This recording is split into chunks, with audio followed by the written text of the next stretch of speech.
एक बार की बात है, सुषमा अपने पूरे परिवार के साथ खुशी खुशी मोहन नगर में रहती थी।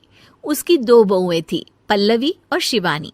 एक दिन दोनों बहुएं रसोई में काम कर रही होती है कि तभी उनकी सास सुषमा उन्हें बुलाती है।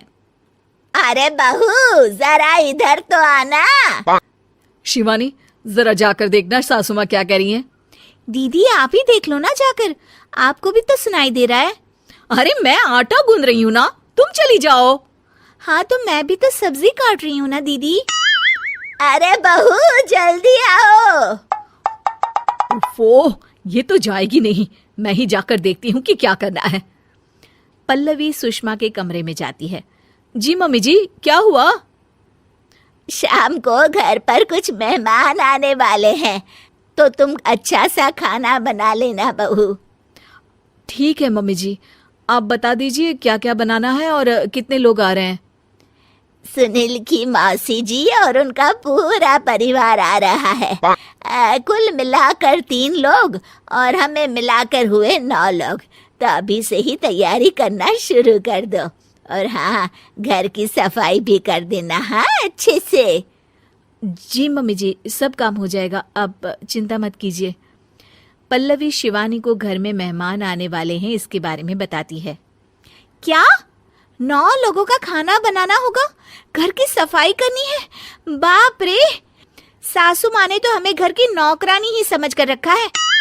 ऐसा नहीं बोलते शिवानी, हम इस घर की बहू हैं और घर के काम करना हमारा फर्ज है।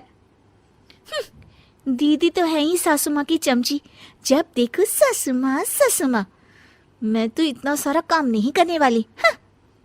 शिवानी कपड़े लेकर गमला साफ कर रही होती है और चक्कर आने का नाटक करने लगती है।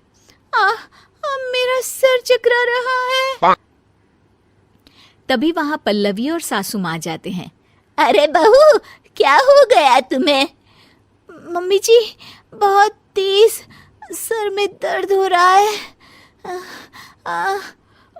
तुम एक काम करो शिवानी, आराम कर लो। नहीं नहीं दीदी, घर में मेहमान आने वाले हैं, मुझे आपकी मदद करनी चाहिए। अरे कोई बात नहीं शिवानी, तुम आराम कर लो, मैं सब काम कर लूंगी।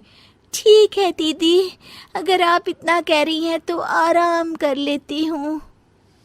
शिवानी आराम से अपने कमरे में मैगजीन पढ़ रही होती है। इसे कहते हैं आराम की जिंदगी।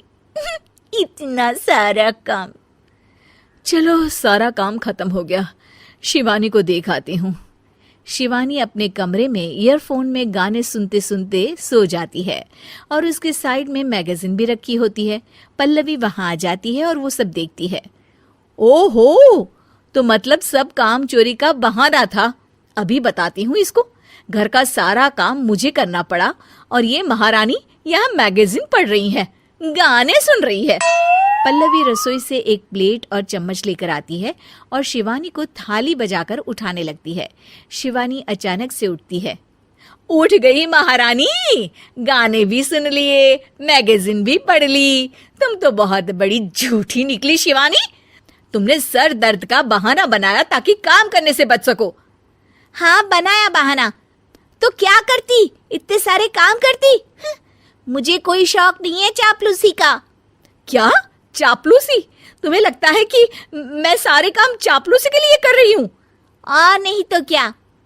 तभी वहां सासू माँ आ जाती हैं। अरे बहू, वो लोग बस आने ही वाले हैं, तुम तैयारियां कर लो। जी सासू माँ, तुझे तो मैं बाद में देखती हूँ। सब खाना खाने बैठते हैं और खाना शुरू करते हैं। तभी सुनील की मौसी बोलती है। वाह भाई वाह, खाना तो बहुत ही अच्छा बना है सुषमा जी, एक एक चीज में क्या स्वाद है। ये सुनकर शिवानी मुंह बना लेती है। उसे अपनी जेठानी की इतनी तारीफ रास नहीं आती।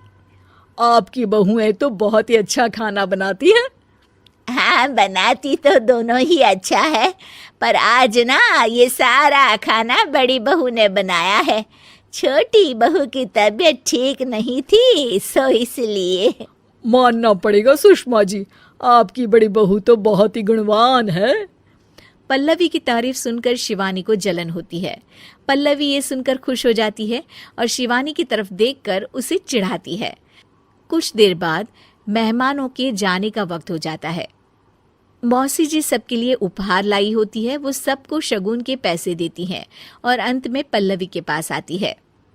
तुम्हारे लिए शगुन का लिफाफा तो है ही, पर बहू तुम्हें एक और उपहार भी मिलेगा इतना अच्छा खाना बनाने के लिए।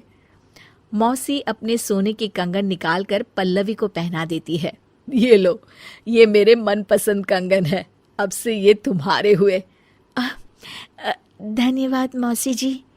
ये देखकर शिवानी तो पूरी तरह